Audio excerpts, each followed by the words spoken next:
you wanted the best, you've got the best podcast. The hottest podcast in the world.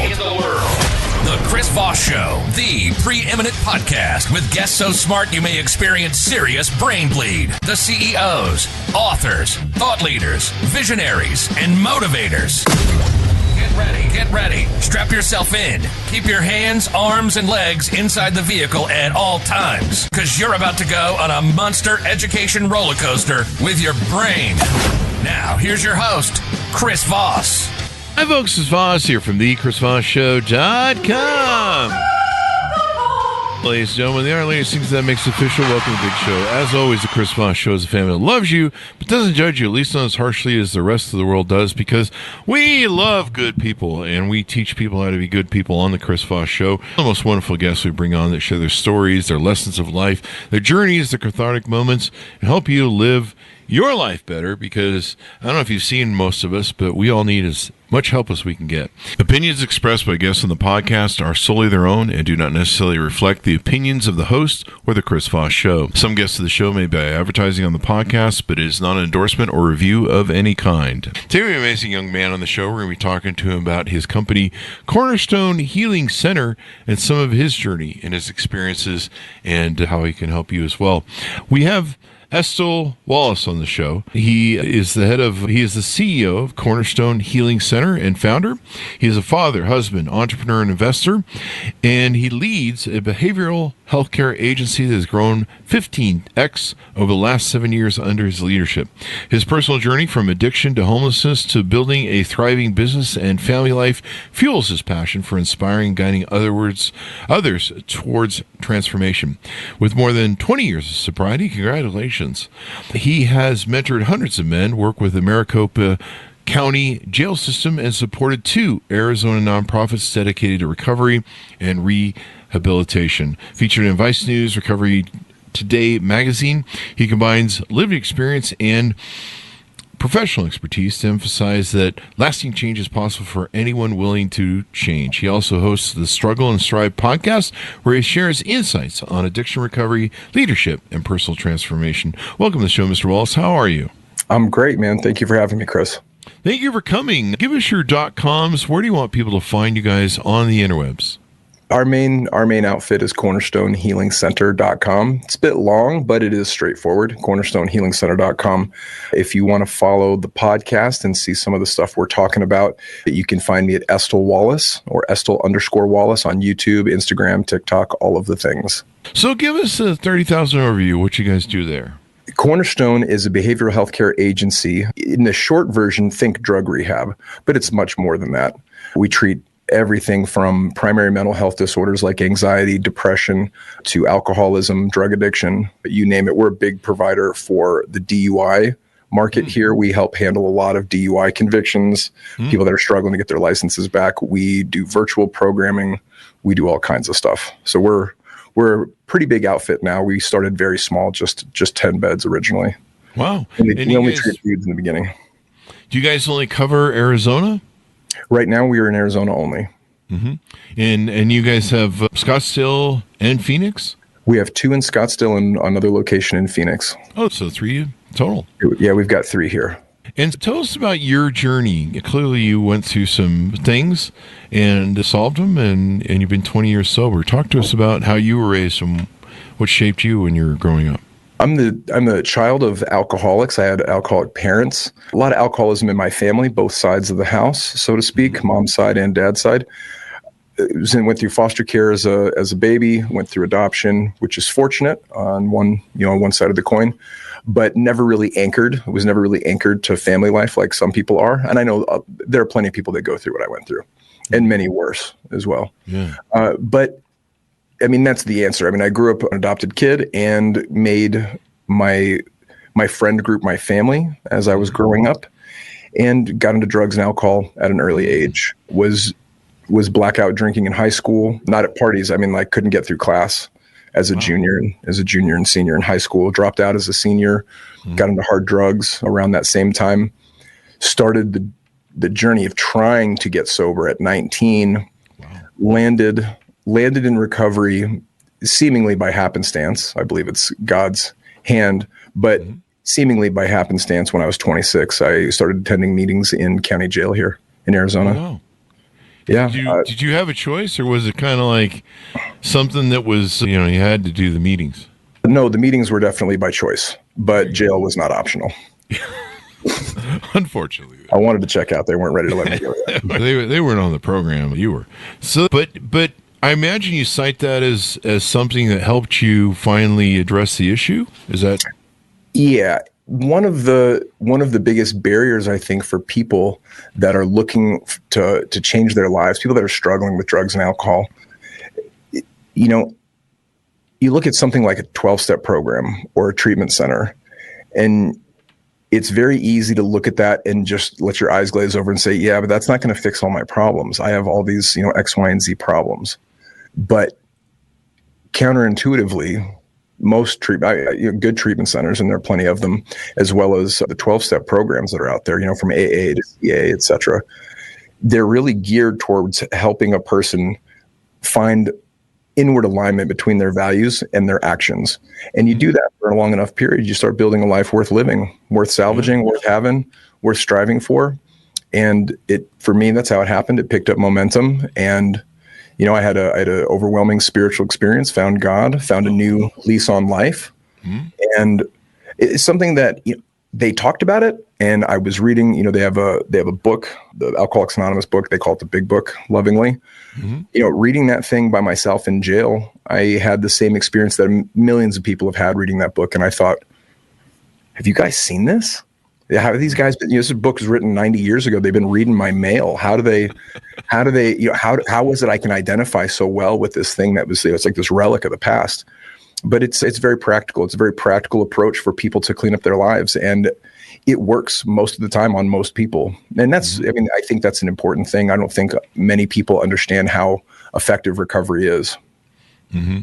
Yeah, it can make all the difference in the world. And, it's great that these products and these resources were made. And yeah, it's interesting how timeless they are. I mean, alcohol is alcoholism, drug addiction is drug addiction, addictive personality is addictive personality. A lot of people, they have trauma, they have damage from childhood, and they're using drugs to medicate it instead 100%. of solving the real problem underlying, using years of therapy and help with agencies like yours. So how do you find your way from that to running your own operation, helping other people? That's a great question. The answer is, it's got a lot of twists and turns. I sobered up in 2004. So it was the early 2000s, pre-iPhone. So the internet existed, but not really. I mean, if you think back 2004, like YouTube didn't exist yet. So the internet wasn't what we know it as today back then. So the resources were a little bit more spread out, harder to find, but I got sober in an old school halfway house. Treatment as it is today didn't exist yet. Wow. There were some treatment centers, but they were primarily cash only. And I was indigent, so there was no cash to be paid. Yeah. I mean, there was a federal law that went into effect along with the ACA back in 2009 that makes treatment accessible to anybody with insurance. So that's very different now than it was then. But back then, we had halfway houses. So I got sober in a halfway house, an old school halfway house in the hood in Central Phoenix. Wow. And I moved in there with a backpack with one change of dirty clothes, a pair of bolt cutters, and a kitchen knife. A pair of bolt cutters and a kitchen knife? Yeah, like the kind you'd see in a horror movie or you would, normally cut vegetables with. That's all I had when I checked in there. And I went through the same process that people who find long-term recovery go through. I went through the 12 steps. I went to lots of meetings. I started making some new friends with people that were trying to fix up their lives as well. So I, started becoming part of a healthier community and got my first job moving furniture, which is pretty basic. I made $8 an hour as minimum wage back then. Yeah. And, that grind of being uncomfortable, wanting to drink, wanting to get high and forget about all this, but suffering through the misery and doing the inward work of cleaning up my wreckage of my past, learning how to trust a God I didn't believe in, learning how to help others, even though I didn't have, in my view, much to give. That beautiful place of surrender, even when I can't see the results, that was the beginning of working on, long-term goals that are the things worth striving for in life. You want to build a business, you want a healthy marriage, you want to raise healthy kids, you want to make a lot of money, you want to get into good shape. All these things they're not destinations. They're routines, they're cadences, they're rhythms that when you get into them and you get sort of good at them, you see, especially if you're like on Instagram or TikTok or something, and you see somebody who's performing well, you think, oh, I want that. That takes a long time and it's hard. And and for me, getting sober and going through that miserable time, that was what was necessary. And it taught me some really valuable lessons around delayed gratification, around putting in elbow grease and doing hard things without seeing an immediate return right away. Mm-hmm. And so many people, I had a overwhelming spiritual experience about 6 months in. The obsession to drink and use and harm myself and my hatred for other people just vanished into thin air. And with that gone, because I felt like I was drowning my whole life, and to suddenly be able to breathe, I didn't feel like I'd won the lottery. It wasn't like, oh, I'm crushing life, but it was like, I'm okay. It honestly felt like I'm going to survive this for the first time. That's a good thing. Yeah. It wasn't like a celebration. It was this massive relief that my life was actually going to I was going to have a chance to live a normal life with normal people and do normal shit. And then what motivated you want to help other people and stuff? It starts, in 12-step programming, sponsorship, helping other guys through the same life-changing work is a big part of it. And, getting into that rhythm, I find real joy in helping people, not just through sponsorship, but through lots of ways. I mentor lots of guys. It's mostly within 12-step programming, but some that are not, some in the business side. I don't want to list what organizations or what amounts, but my wife and we give charitably, generously, often, have for a long time now. That's been a big piece of it. When making, we have the 9th step is about making amends. It's about repairing damage done in the past. And I had some stuff on my 9th step list that I didn't know how to repair. So I had some burglaries and things like that, things that I'd stolen from the general public that I didn't have a way to make amends to anybody because I didn't know who they were or how to find them. And the guy that took me through the steps suggested, why don't we do this?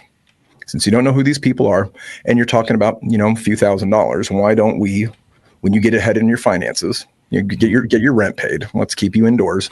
But once you get ahead on your finances, let's go down to the halfway house where you got sober and talk to the management and find out who's doing really well, but can't make their rent. And why don't you just secretly make their rent happen for them? I love that. Yeah. And I started doing that, and I did that for years. I still do it. So that sort of began this journey of not only, trying to help out, but just the joy that comes from being a help for other people. I've had in the time I've been sober and in business and living this new life, because I very much feel like I've had two different lives. And in this life, being a part of this cycle of energy where we can help people, just like people help me, it's been amazing. It's a wonderful part of life. I didn't get into the behavioral health space right away. I've done a lot of different projects. I've been an entrepreneur since I was about 2.5 years sober. I started my first little company, and it was just a little consultancy, but I learned I was good at sales. I learned eventually how to manage people, and I learned how to build organizations, and I learned about marketing, and it just, the skill stack developed over, a decade and a half, trying things, having some success, having a lot of failure. I've done a lot of things that didn't work out, some stuff that worked out to some minimal success for a limited amount of time. And Cornerstone it came at a time where I wasn't looking to start a business. It was just something that popped up. I just put a business to bed about a year prior to that and didn't have a new project on deck. I had taken a commission-only sales job and ended up fascinated with the treatment space and realized not only was it an amazing platform to help people in a much larger way than I was able to individually, but there's a real business model there. It's not a crazy, wild business model. It may have, I don't know what kind of stories you've heard, but It's a pretty traditional brick and stick business. You can get between a 15 and a 25% profit margin depending on your business model and what state you're in and all that kind of stuff. So it's very much a normal business with unfortunately a lot of regulation. So there is that, but getting into this space, like I said, wasn't something I had really thought about for years or anything like that. I stumbled onto this idea and started to romanticize it. My wife and I built a pro forma and a business plan. And next thing you know, we borrowed the money to start this place and, then didn't sleep for 2 years while we tried to get it off the ground. But you pulled it off. Congratulations. Thank you. I mean, building a successful company that thrives and survives is really hard to do. I mean, the odds are technically against you. Yeah. Good for you.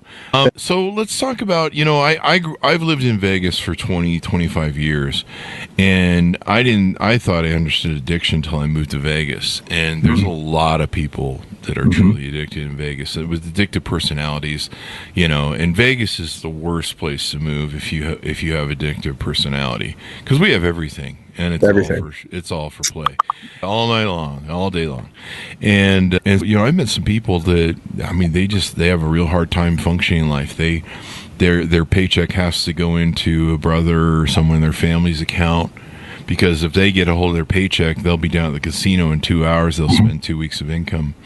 Worse if it's drugs or alcohol or other things. Gambling is huge. So talk to us about how big the addiction and overdose crisis is right now. It's staggering. It makes headlines. The opiate part of the equation makes headlines from time to time. The count as of the last several years is about 107,000 American lives are lost to opiate overdose annually. And most of those are fentanyl. Heroin has taken a back seat. It's not gone, but fentanyl has definitely come to center stage. What's striking in addition to that is the 170,000 American lives we lose every year to excessive alcohol use. That's CDC numbers. Now, what they don't do is combine those. They don't call addiction just addiction. But if you combine alcoholism and drug addiction, if you just call it substance use disorder, and you look at the mortality rate, you're looking at the third leading cause of death in America. Wow. We're losing 758 American lives every 24 hours. Yeah, and these aren't people in their 70s or 60s. These are people in their 20s, 30s, and 40s, mostly. Yeah, these are people's mothers, fathers, kids, brothers, sisters, kids. This is a human element to this. Yeah, and it's unfortunate. And, I used to watch, I think there was some show that used to do, it was a rehab show, and they used to have stars in it and stuff. Like Intervention or something? Yeah, it was Intervention or something. And it was interesting to see how, the both sides and all the different aspects of dealing with addiction, dealing with drug addiction, or even like hoarders and things of that nature. I had a father who was a hoarder. Really? Yeah, it was really interesting to see. Somewhere there's a mental breakdown of something. And my sister was too. And there's this these missing points of people that they turn to addictive sort of behavior things, and it to see that my father used to, he had a older car, and it was a Ford, what was it, a Ford Granada, remember that, in the 70s, and it had these bucket seats, and then the back, they really didn't have, things weren't very separated in those older cars, and he literally had up to the back headrests papers of just, it was a back seat of just probably thousands of papers and crap, but mostly just papers and documents. And it was like, and he would hoard them, and we were like, can we throw some of that away? And he's, no, I gotta keep it. It's always funny. But just watching the addiction throughout my life, thank God I guess I never had an addictive personality. Watching that go on is really crazy. I know fentanyl has become a big killer because they're lacing it in everything now, and just the teeniest amount can kill you. Yeah, it's very lethal. Yeah. It's highly lethal. I saw a video or TikTok or something, and the guy was showing, how much of different drugs it takes to kill you. And he showed the fentanyl, and it was minuscule, the amount. And I was just like, wow. Yeah, they measure it in micrograms. It's tiny. That is scary. A tiny amount is lethal. And it can just kill you. And so I know that I know that it's January 2025 for those watching this video years from now, but I know that some of the things that I think the new administration is trying to do is to attack the fentanyl crisis at both borders, Canada, which I don't think much comes in from Canada. From what I don't think so either. Yeah, and then Mexico. Do you see any of those changes they're trying to make being effective? I don't know. I live in Arizona, yeah. So we're a border state. The traffic, from what I've heard in the last, very recently, has been significantly cut. But you're talking about something. This is an economic black market system that's been happening for decades. So the cartels, they're getting wholesale supplies from various countries like China, where they can get these substances, and then they're taking the raw materials and they're pressing them into pills. So the pills, they look like Percocet 30s, like a 30 milligram Percocet pill, but it's not what they are. They're just, they've just got whatever filler they put in them, and they're fentanyl pills. Wow. And they then, however they get them, through tunnels, through cars, whatever they do, they get them over the border, and there's unfortunately a large market. It's a hot commodity. And oddly, I've been sober since the early 2000s. The sad joke that some of me and my friends say is that, when we did drugs, they were both illegal and expensive. And I got to tell you, a fentanyl pill enough to kill a man is only $1. What? It's $1. Wow. I did heroin in the 90s. I mean, to have a $40, $60, $80 a day habit was no big deal. These kids, they got a $10, $20 a day habit, and some of them are dying. Wow. I mean, hundreds of them are dying a day. Yeah. I mean, you can smoke some pot or take an edible, and if it's got fentanyl, it'll kill you. That's right. And that's what's happening to a lot of people, man. You can't even trust those illegal drugs, eh? No. I heard a story, unfortunately, at dinner last night of a man his close friend's daughter was 17 years old, wow. took a blue pill with a beer, not really a drug person. The hardcore fentanyl addicts, they're smoking them. They crush them up, smoke them off of tinfoil. Jesus. That's not what this gal was doing. She's a high school student. Somebody gave her a pill. She took it and she died. Wow. Just recently, like in the last week or so. What a tragedy. Oh gosh, it happens. It happens all the time. All the time. So what can we do better to try and, I don't know, change laws, society? I mean, if it wasn't for the fact that we had such a market here and people were willing to buy it, I don't know. It's always going to be bought and sold. What are some different things that people can do? Or if I have an addictive personality, how do I identify I have problems and it's time to get help maybe too? Let me start with that last question first. If you're wondering, am I an alcoholic or do I have a problem? You probably do. It's a good indicator already. Just existentially, if you're like, do I fit into that bucket? You probably do if you're asking the question. Yeah. It is diagnosable by clinicians, but you can self-diagnose. Most people they don't usually want help unless they've come to the conclusion that I really need help. So if you're contemplating, do I need help? Ask yourself some honest, tough questions. Have you changed? Do I change my standards to meet my current conditions? Do I miss appointments? Do I miss time with my children? I can give you examples out of my history. Like I would have somewhere to be, and I couldn't get out of the bathroom. This is the 90s. I was smoking crack. I couldn't leave the bathroom. Wow. In the bathroom for hours. That's unhealthy behavior. Not everyone's situation is defined. Not everybody's alcoholism or addiction is defined by their financial status. Mine was. I was very poor, and so it was easy for me to point to. I can't make rent. I can't keep a roof over my head. Things like that. But I work. I won't say his name, but I'm friends with a very wealthy, very famous guy, and he's worth, I don't know, $500 million or something. And I asked him over lunch. I said, "What is because we talk about powerlessness over drugs and alcohol." I said, "What does powerlessness look like when you got $500 million in the bank?" I just said, "Just for me, I just got to know." And he looked me in the eyes and he said, "After we get done at this restaurant, what are you going to do, Estil?" I said, "I'm going to go home and see what my wife's cooking for dinner, maybe play with my kids." He said, "Yeah."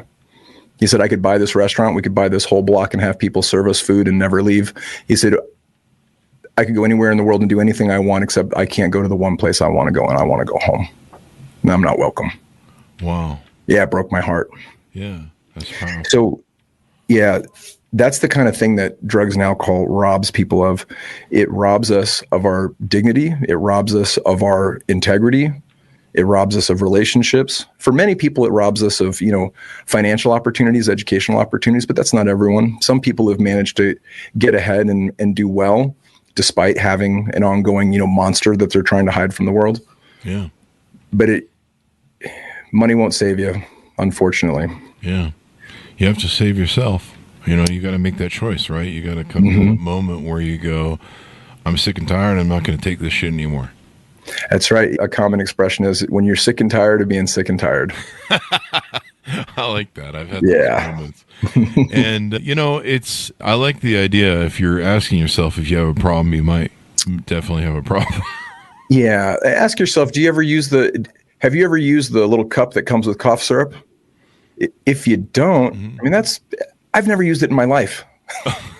That's an alcoholic move, How much is this? I don't know. Just hit it a couple times. I do that with Pepto-Bismol and had some really awful results. You may have to check that out. But yeah, with everything else, I use the cup because otherwise I'm misdiagnosed. But plus, I try not to take a lot of acetaminophen, but, I'm not addicted. One thing that my friends used to have, I don't know if this subject broaches well, but one of the problems they used to have was I had friends that were addicted to, they have addictive personalities and they were addicted. And my, personality tests I've taken, I don't have an addictive personality, but I am compulsive in ADHD and OCD and squirrel. In fact, that just threw my whole train of thought, the squirrel goat joke. But basically, my friends would be addicted. So they would get up and smoke pot morning, noon, and night. They would smoke it in the middle. They have to get up in the middle of the night and smoke it. And I've seen people do the same with cigarettes and imagine other drugs. Yeah. But I would drink alcohol late at night to kind of get some more energy, finish off some of my entrepreneurial business, and then I was delusional. I thought it would make me sleep well better, or at least knock my ass out, because with my OCD brain I was up. But I never was addicted to it. Like, I didn't get the Joneses. If I was out of vodka and it was late at night and I was tired and I wasn't going to go to the store, I was just going to be like, fuck it, I'll go tomorrow. I wouldn't Jones. And I would see my friends that were addictive Jones, and they start shaking and different things. They don't get their fix. And so we'd have this argument of whether I was addicted or not, like they were. And I'm like, no, I just abuse alcohol. I'm not really addicted to it. But, here I am drinking half a bottle of vodka every night, or almost every night, pretty much, but pretty much almost every night. And so what are your thoughts on that? The difference between addiction and abuse? What I didn't realize was at the time I was using it as abuse for childhood trauma that I hadn't resolved. Sure. And I need to fix that. But what are your thoughts on that? The difference between abusing drugs and then being addicted? A good measuring stick is power, what we call powerlessness. Where's your power over the habit? For example, if you're building a negative track record of destructive behavior because of, and you're tying it to alcohol specifically, a challenge would be don't drink for a year, see how your life turns out. If the thought of not drinking for a year sounds impossible, you may be in over your head. If you think to yourself, challenge, game on, let's do it. That's a healthy response. There are a lot of people that drink that choose to give alcohol up or to cut it back as they age and they get a little wiser, say, hey, this stuff is not that good for me. That's a very healthy response to life and growing. Whereas when you've got a person who says, yes, I know that this is killing me, I know this is bad for me, and then they continue and they continue, and you start to watch their life disintegrate in all the ways that matter most. And then that person with tears in their eyes looks at you and says, I need to stop. I don't know how. That's my guy. That's the guy that I can help. You get sick of being sick. You get sick and tired of being sick and tired. Yeah. And that's eventually what I did with booze. I mean, around COVID, I mean, it just and you mentioned this earlier too. My life had become losing the next day to hangover and feeling like shit, and not getting much of anything done. I lost a lot of weight and started eating healthy right, gave up pop, and I started to notice, the 3-day bloat from alcohol where, you drink it and the next day you're dehydrated and your body is just a mess. And then I would notice that my body would just drag for 3 days. And at 50, my body was just like, we're done with this with you, and we're not going to have this anymore. And if you want to drink for an hour and have your little fun there, boy, we're going to make it painful for 3 days. Yeah. It doesn't get any easier with age. And you know what? You won't meet a lot of, heroin addicts in their 60s. Wow. Meth addicts in their 60s. You just won't. They're not around. Wow. Alcoholics, depending on how they are, on what their consumption looks like, if they're still eating, if they're not beginning with vodka first thing in the morning, they can live into their 60s. They don't often live into their 70s. But, the guy that starts drinking vodka and isn't eating and consumes vodka all day, you got about 3 years. Yeah. There was like 1 or 2 times where I drank in the morning. Yeah. I think one time was for a dentist appointment. And so I had a good reason. Yeah, I get that. I gone to him before, and for some reason his gas and his pain meds weren't working on me because I have a high tolerance for everything. That's why I drink a lot of vodka just to have a good time. But I maybe a good answer to my question too is the difference between abuse and alcohol is if you're having to con yourself in sort of bullshit cope belief systems. I have to have this, or I'm not addicted, or it's only half a bottle of vodka every day or every other day. If you're starting to make, what are those things called, excuses for your habit, whatever it is, whether you think you're addicted or abuse, it's probably a sign you have a problem, right? Yeah, it's an illness that is unique in the respect that the person suffering from it defends it for a long time. Yeah. It's generally a wife, a mother, a father, a husband, a loved one who pushes the person towards help. And, for those out there that may hear this, who have people in their lives that have been pushing them, and ask yourself, have I let people slip away out of my life, people that I care about? Do the handful of people that know my middle name still want to fuck with me at all?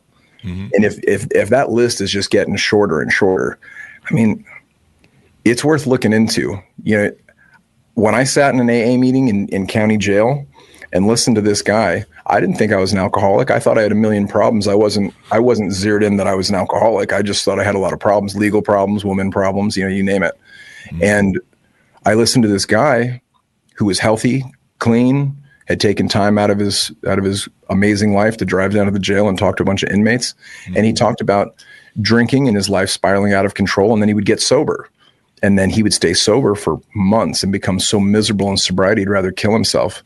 Wow. Unwilling or unable to kill himself, he'd go back to drinking, and then his life would spiral out of control. And he talked about it for 45 minutes, this cycle. Mm-hmm. And as he talked, I just sunk in my chair. I thought, man, that's what's wrong with me. I can't stay sober because I hate myself. I hate sobriety. I don't like people. And he tied a bow on it and called that alcoholism, called himself an alcoholic. And I thought, is that what I am?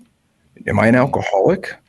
I'd never you could see it from the moon that I got a problem with drugs and alcohol. First time I considered it.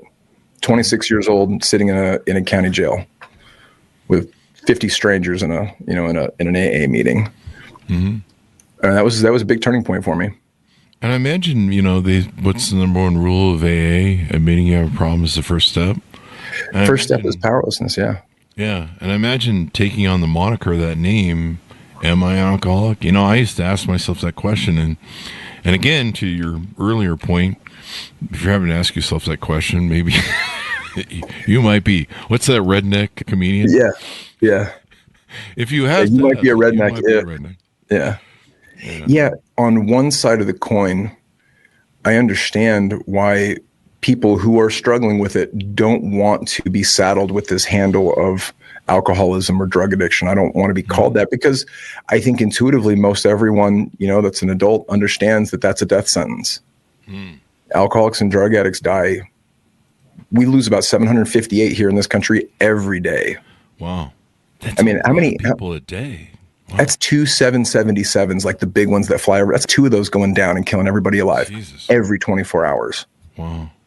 I mean, you think about how many lives that is. All those people are somebody's kid, somebody's dad, somebody's mom, somebody's sister, brother, somebody's boss, somebody's employee, someone's loved one. It's 758 of them. I mean, what time is it? Yeah, it's hundreds have died already today. Mm-hmm. And these aren't, accidents. It's accidental overdose. Yeah. They're doing too much or they're drinking themselves to death. Most of those are from alcohol. Most of those are from vodka specifically. Wow. Now CDC calls it excessive alcohol use. That's the death label.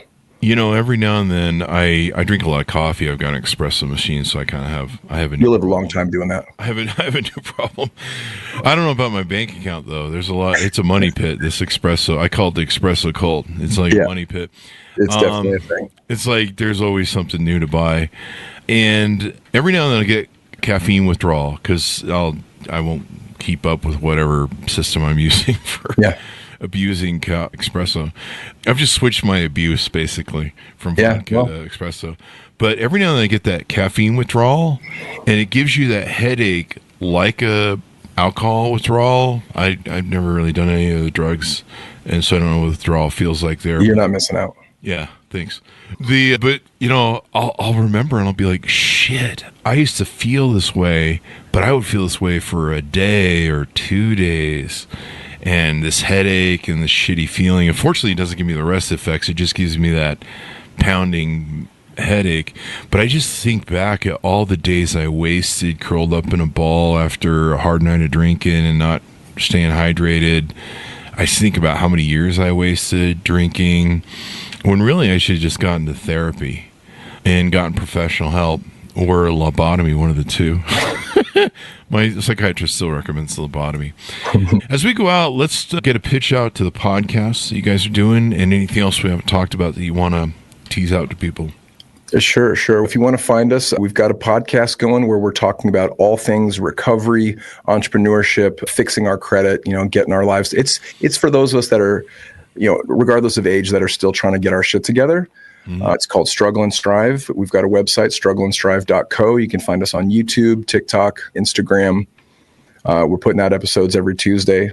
Likewise, if you are struggling, somebody that's struggling, you got questions about what is long-term recovery, what does treatment look like, you can always check out our website, cornerstonehealingcenter.com. We're here to help. And if you're someone who's, sees someone that maybe needs an intervention, your family out there, et cetera, I suppose they can reach out to you as well. Absolutely.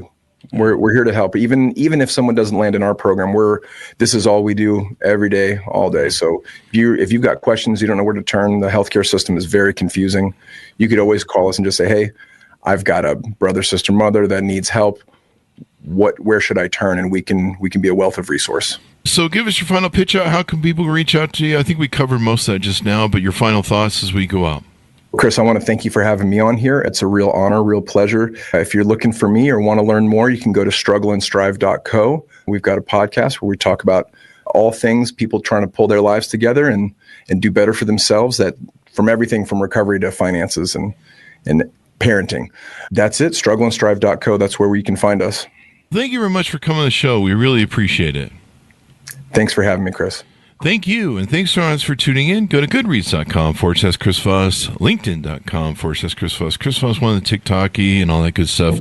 And I hope if anyone out there is listening to this that has, these sort of issues we've discussed today, please get help and get professional help from professional people. Don't buy crystals. Don't buy sage. Get professional help. Thanks everyone for tuning in. Be good to each other. Stay safe. We'll see you guys next time.